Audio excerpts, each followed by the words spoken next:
Avant de devenir un symbole de la crise économique, la banque d'investissement Lehman Brothers avait accumulé une collection d'œuvres d'art à la mesure de son envergure internationale. Sa faillite, il y a 2 ans, a marqué le point culminant de la débâcle financière et le début d'une des liquidations les plus compliquées de l'histoire. Une des étapes du processus vient d'avoir lieu chez Christie's. 300 biens ayant appartenu à la banque ont été vendus aux enchères. De quoi récolter de l'argent de poche à l'échelle de Lehman. La vente représente un montant si peu élevé, ça n'a pas l'air très important, mais ça l'est aux yeux des créanciers.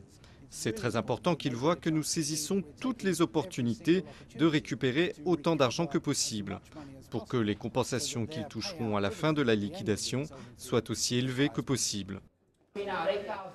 La vente s'est ouverte avec les 2 objets les plus emblématiques. L'enseigne Lehman Brothers qui s'étalait sur la façade du siège européen de la banque à la City, adjugée pour 48 000 €, soit 14 fois la valeur réelle estimée.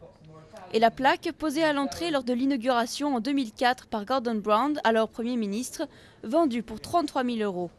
On suivit des tableaux, des livres et des documents rappelant l'époque glorieuse où l'on n'imaginait pas que des gouvernements occidentaux viendraient à la rescousse des géants financiers.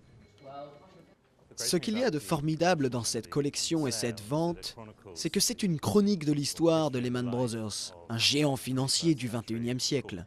Des œuvres ont été ajoutées à la collection grâce à des conseillers artistiques, mais aussi lors de fusions-acquisitions. Du coup, on a un peu de tout.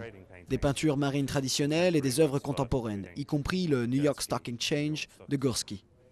Dans la salle, des amateurs d'art, mais aussi beaucoup de nostalgiques, anciens employés de Lehman ou du milieu financier, et des curieux animés par l'envie de posséder un morceau, quelque chose, de l'ancien colosse.